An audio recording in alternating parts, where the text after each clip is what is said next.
बिस्मिल्लाहिर्रहमानिर्रहीम। अस्सलाम वालेकुम। मैथ्स क्लास 9 आज हम करेंगे रिव्यू एक्सरसाइज। रिव्यू एक्सरसाइज में आपको इससे पहले करा चुकी हूँ। आज मैं आपको रिव्यू एक्सरसाइज 1 के क्वेश्चन नंबर 4, 5 और 6 कराऊंगी। क्वेश्चन नंबर 5 का क्वेश्चन 1 करेंगे। 3 base power 20 plus 3 base power 20 plus 3 base उसकी पावर भी 20 है। तो बेस हमारे पास 3 है और इन सब के ऊपर जो है पावर जो है वो 20 है। अब देखिए इसको हम उस तरीके से नहीं कर सकते। अगर इनके दरमियान मल्टीप्लाई हो रहा होता ना तो हम बेस को एक बार लिख के इनकी पावर्स को प्लस माइनस कर लेते, लेकिन इनके दरमियान है प्लस का साइन। तो हम क्या करेंगे, इन सब में से कॉमन निकालेंगे। इन सब के पास क्या चीज़ कॉमन है, इन सब के पास 320 कॉमन है, तो हम 320 को कॉमन निकाल लेंगे। ठीक है, उसके बाद हम यहाँ ब्रैकेट बनाएंगे और जो रिमाइंडर है वो लिख लेते हैं। 320 कॉमन में चला गया, यहाँ क्या बचा, यहाँ बचा 1, प्लस का साइन उतारेंगे। 320 कॉमन में चला गया, यहाँ भी बचा 1, फिर यहाँ पे प्लस का साइन है, प्लस का साइन उतारेंगे। 320 यहाँ भी कॉमन में चला गया, यहाँ भी बचा रिमाइंडर हमारे पास 1। तो अब लिखते हैं इसको आगे हम 3 की पावर 20 और ये 1 प्लस 1 प्लस 1 कितना हो जाएगा, 3 हो जाएगा। अब देखें, अब जो है ये जो इनके बेस के दरमियान प्लस का साइन था वो ख़त्म हो गया और बेस के दरमियान कौन सा साइन आ गया, ये 3 बेस 20 है और ये 3 बेस 1 है। इन दोनों के दरमियान कौन सा साइन आ गया, इन दोनों के दरमियान कोई भी साइन नहीं है। इसका मतलब है ये दोनों मल्टीप्लाई हो रहे हैं।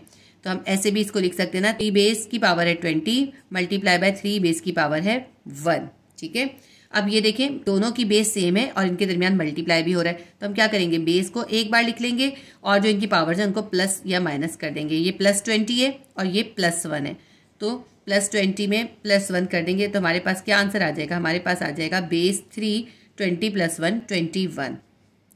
3 बेस हो गया और उसकी पावर हो गई 21 हो गया। हमारे क्वेश्चन नंबर 5 का 1 क्वेश्चन भी सॉल्व हो गया। अब क्वेश्चन नंबर 5 का क्वेश्चन 2 देखते हैं। क्वेश्चन 2 में क्या है, 2 बेस है उसकी पावर 35 है, प्लस है, फिर 2 बेस है उसके ऊपर भी पावर 35 है। तो यहाँ पे भी जो है बेस तो सेम है लेकिन इनके दरमियान प्लस है, हमें इसका पहले प्लस खत्म करना पड़ेगा। तो हम क्या करेंगे, इन दोनों में से कॉमन निकालेंगे। दोनों के पास बेस 2 और पावर 35 कॉमन है, या हमने 2 बेस की पावर 35 कॉमन निकाल लिया और उसके बाद हम यहाँ पे ब्रैकेट बना के रिमाइंडर लिख लेंगे। अब देखें यहाँ पे 2 की पावर 35 कॉमन में चला गया, यहाँ क्या बचा 1, ये वाला प्लस उतार लेते हैं। यहाँ भी 2 की पावर 35 कॉमन में चला गया, यहाँ भी बचा 1। ठीक है, ये 2 की पावर 35 ऐसे ही लिखते हैं और 1 में 1 और 1 को प्लस कर देंगे, कितना आ जाएगा, 1 प्लस 1 2 आ जाएगा। अब हमारे पास 2 बेसिस हैं, दोनों बेसिस के दरमियान कोई साइन नहीं है, इसका मतलब है मल्टीप्लाई है। और ये जो ब्रैकेट होता है ना, जब किसी 2 वैल्यूज के दरमियान ब्रैकेट होता है तो वो भी मल्टीप्लाई को ही शो करता है। तो अब ये बेस हमारी सेम हो गई। अब हमारी एक बेस है 235 मल्टीप्लाई बाय दूसरी बेस है 2 और उसकी पावर है 1। ठीक है, अब क्योंकि दोनों बेस सेम है और इनके दरमियान मल्टीप्लाई, हम बेस को एक बार लिख लेंगे और इनकी जो पावर्स हैं उनको प्लस हो रही होंगी तो प्लस कर देंगे, माइनस हो रही होंगी तो माइनस कर देंगे। 35 भी प्लस है और 1 भी प्लस है तो ये प्लस हो जाएंगी। तो प्लस 35 प्लस 1 हमने एक साथ लिख दी। इसके बाद आगे करते हैं, 35 में प्लस 1 कर दें, क्या आ जाएगी, 2 की पावर 36 आ जाएगी। बेस 2 पावर 36 हमारा इसका आंसर है। ये हमारा क्वेश्चन नंबर 5 का पार्ट 2 भी सॉल्व हो गया। रिव्यू एक्सरसाइज यूनिट नंबर 1 का क्वेश्चन नंबर 6 है, let z is equals to 7 minus iota find. तो हमें z की वैल्यू गिवन है 7 माइनस आयोटा। z क्या होता है, कॉम्प्लेक्स नंबर को हम z से डिनोट करते हैं। तो हमें ये एक कॉम्प्लेक्स नंबर गिवन है और हमें इसमें ये 8 क्वेश्चन इन्होंने दिए, वो हमें फाइंड करने हैं। फर्स्ट क्वेश्चन है REZ कॉन्जुगेट, तो हमें रियल नंबर बताना है z कॉन्जुगेट में। सबसे पहले हम लिखते हैं हमारे पास z क्या है, z है हमारे पास यानी कॉम्प्लेक्स नंबर हमें गिवन है 7 माइनस आयोटा। अब हम इसका कॉन्जुगेट करेंगे। अब z के अंदर ये जो 7 है ये रियल नंबर है और आयोटा के साथ कुछ नहीं है, इसका मतलब है 1 है, तो -1 जो है इसका इमेजनरी नंबर है। तो z के अंदर 7 रियल नंबर और -1 इमेजनरी नंबर है। अब हमें इसके बाद z का कॉन्जुगेट करना है। ये z कॉन्जुगेट को हम z के ऊपर बार का निशान डाल के जाहिर करते हैं। z conjugate will be equals to real number, ऐसे ही लिख लेते हैं। 7 रियल नंबर था, हमने ऐसे ही लिख लिया। जब हम कॉन्जुगेट करते हैं तो इमेजनरी नंबर का हम साइन चेंज कर देते हैं। -1 है तो क्या हो जाएगा, प्लस हो जाएगा, तो हमारे पास हो जाएगा +1 आयोटा। 1 लिखने की इसमें ज़रूरत नहीं होती। अब हमने ये z का कॉन्जुगेट निकाल लिया, हमें z कॉन्जुगेट में रियल नंबर पूछा है। तो अब हम लिखते हैं हमारे पास z कॉन्जुगेट के अंदर रियल नंबर क्या है, 7 हमारे पास इसके अंदर रियल नंबर है। ठीक है, z कॉन्जुगेट के अंदर 7 रियल नंबर है, z के अंदर भी 7 रियल नंबर है और z कॉन्जुगेट के अंदर भी 7 रियल नंबर है। क्योंकि रियल नंबर चेंज नहीं होता, जब हम कॉन्जुगेट करते हैं तो साइन इमेजनरी नंबर का चेंज होता है, रियल नंबर सेम रहता है। क्वेश्चन नंबर 2 है इमेजनरी z, तो सबसे पहले z लिख लीजिए। z क्या है हमारे पास, 7 माइनस आयोटा। अब इसमें इन्होंने पूछा है z का इमेजनरी नंबर आपको बताना है। इमेजनरी z आपको बताना है। तो अब आप देख लीजिए कि z के अंदर इमेजनरी क्या है, -1 है। जैसे मैंने अभी आपको बताया आयोटा के साथ कुछ भी नहीं है, इसका मतलब है 1 है, और साइन कौन सा है, माइनस। तो इमेजनरी z क्या है, -1। उसके बाद थर्ड क्वेश्चन है z कॉन्जुगेट। पहले z लिख लेते हैं। z हमारे पास है 7 माइनस आयोटा। z का कॉन्जुगेट क्या होगा, जो हमने इसमें किया था वही हो जाएगा। रियल नंबर को हम ऐसे ही उतार लेते हैं और इमेजनरी नंबर का साइन चेंज कर देते हैं। -1 है, +1 हो जाएगा। हम लिखेंगे 7 प्लस आयोटा। 1 हमें लिखने की इसमें ज़रूरत नहीं होती। क्वेश्चन नंबर 4 है z कॉन्जुगेट मॉड्यूलस। इसमें हमें z का पहले कॉन्जुगेट निकालना है और फिर उसका मॉड्यूलस फाइंड करना है। ये जो लाइंस ब्रैकेट्स बने होते हैं सीधे, इनको हम मॉड्यूलस कहते हैं और या एब्सोल्यूट वैल्यू कहते हैं। तो सबसे पहले हम z लिख लेते हैं। z हमारे पास है 7 माइनस आयोटा। z कॉन्जुगेट करेंगे 7 प्लस आयोटा। देखिए z या कॉम्प्लेक्स नंबर के अंदर 7 रियल नंबर है और -1 इसका इमेजनरी पार्ट है। तो जब हम इसका कॉन्जुगेट करेंगे तो रियल नंबर 7 ऐसे ही आ जाएगा और इमेजनरी का जो साइन है वो इन्वर्स हो जाएगा, -1 से +1 हो जाएगा। ये जो z कॉन्जुगेट की वैल्यू आ गई है, इसका हमें मॉड्यूलस निकालना है। मॉड्यूलस निकालने के लिए हम रियल नंबर और इमेजनरी नंबर की वैल्यू लिखते हैं, इमेजनरी या आई नहीं लिखते, ठीक है। तो मैं इसको अभी आपको करके दिखाती हूँ। z कॉन्जुगेट का मॉड्यूलस निकालते हैं। किसी भी कॉम्प्लेक्स नंबर का जब हमने मॉड्यूलस निकालना होता है तो हम क्या करते हैं, उसके रियल नंबर को भी स्क्वायर कर देते हैं और उसके इमेजनरी नंबर को भी स्क्वायर कर देते हैं। इमेजनरी नंबर क्या है, इसके अंदर +1 है, तो 1 पे भी स्क्वायर हो जाएगा, ठीक है। 7 पे भी स्क्वायर हो जाएगा और 1 पे भी स्क्वायर हो जाएगा और इसके ऊपर रूट कर देते हैं, अंडर रूट आ जाता है इसके ऊपर, ठीक है। तो ये हमने अभी इसकी वैल्यू सब्स्टिट्यूट कर दी। मैं एक बार आपको फिर बता देती हूँ। मॉड्यूलस निकालने के लिए हम क्या करते हैं, रियल नंबर को भी स्क्वायर करते हैं, इमेजनरी नंबर को भी स्क्वायर करते हैं। इमेजनरी की जो वैल्यू होती है ना उसको करते हैं, आई नहीं लिखते, आयोटा नहीं लिखते, क्योंकि z कॉन्जुगेट में इमेजनरी की वैल्यू है +1, इसलिए हमने +1 का स्क्वायर लिखना है। इसको हम आगे सॉल्व करते हैं। z conjugate modulus will be equals to under root 7 का स्क्वायर क्या हो जाएगा, 7 को 7 से मल्टीप्लाई करें, 7 7 ज़ा 49 प्लस 1 का स्क्वायर क्या होता है, 1 ही होता है। तो z conjugate modulus will be equals to 49 plus 1 50 हमारे पास इसकी वैल्यू आ गई। 50 के प्राइम फैक्टर्स निकाल लेते हैं। 2 2 ज़ा 4, 2 5 ज़ा 10, 5 5 ज़ा 25, 5 1 ज़ा 5। क्या आ गया हमारे पास, 2 सिंगल आ गया और 5 पे स्क्वायर आ गया। z conjugate modulus will be equals to under root के अंदर हमारे पास आ गया 2 मल्टीप्लाई बाय 5 मल्टीप्लाई बाय 5। अब ये देखिए कि 5 जो है 2 बार है, 5 पे स्क्वायर है, या यूं कर लें ये 5 का पेयर बन रहा है। जब स्क्वायर हो जाता है तो स्क्वायर से रूट कैंसिल हो जाता है और वो अंडर रूट के बाहर आ जाता है। तो z conjugate modulus will be equals to 5, क्योंकि स्क्वायर हो गया, 5 2 टाइम है इसलिए इसका पेयर बन जाएगा और ये रूट से बाहर आ जाएगा, अंडर रूट इसका खत्म हो जाएगा। या यूँ समझ लें 5 पे देखें स्क्वायर आ गया, इसके स्क्वायर ने इसके रूट को कैंसिल कर दिया और 2 के ऊपर 2 की क्योंकि सिंगल वैल्यू है, 2 जो है अंडर रूट के अंदर ही रह जाएगा। तो ये हमारा z कॉन्जुगेट मॉड्यूलस की वैल्यू निकल आई, 5 अंडर रूट 2 इसका आंसर है।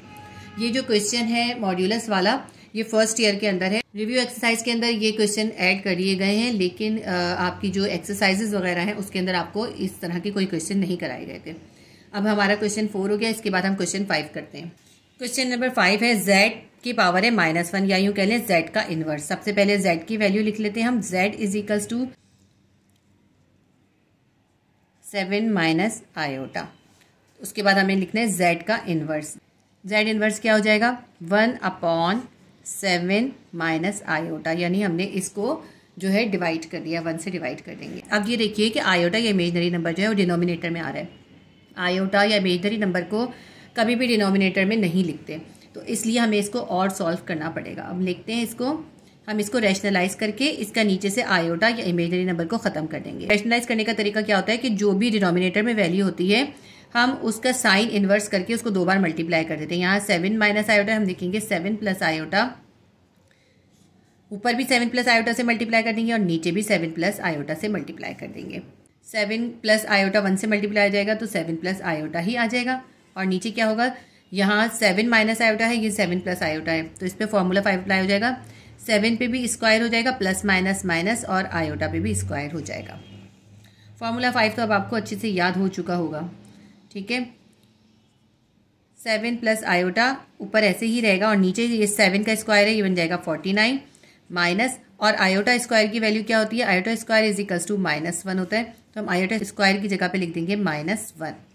Z inverse will be equals to 7 plus iota divided by 49, ऐसे ही आ जाएगा, माइनस माइनस प्लस हो जाएगा, 49 में 1 प्लस कर दें 50 हो जाएगा।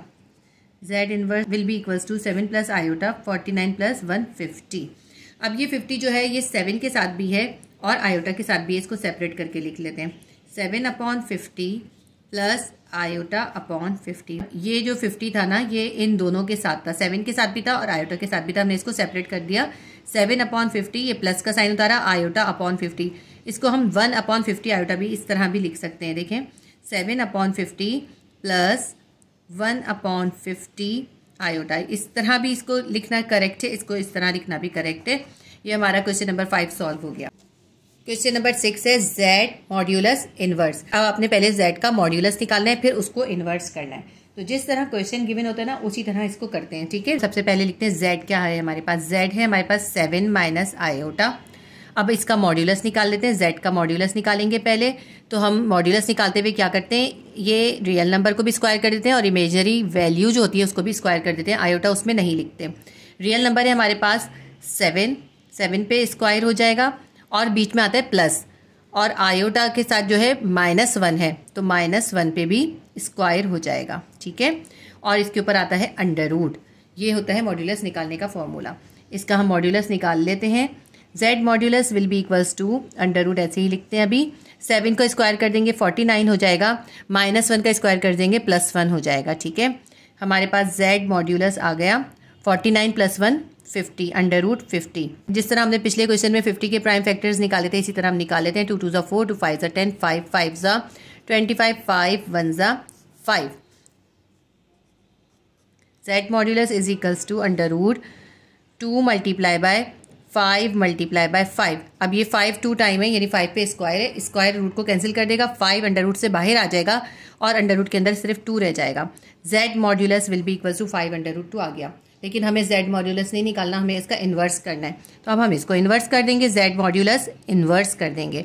इन्वर्स का मतलब क्या होगा, 1/5 अंडर रूट 2 हो जाएगा। ये हमारा क्वेश्चन सॉल्व हो गया। क्वेश्चन नंबर 7 है आयोटा मल्टीप्लाई बाय जेड। तो हम पहले आयोटा लिखेंगे और आयोटा को हम किससे मल्टीप्लाई कर देंगे, हम जेड से मल्टीप्लाई कर देंगे।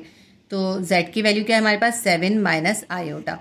7 को आयोटा से मल्टीप्लाई करेंगे 7 आयोटा आ जाएगा, प्लस माइनस माइनस आयोटा को आयोटा से कर देंगे, आयोटा पे स्क्वायर हो जाएगा और iota square is equals to -1 होता है।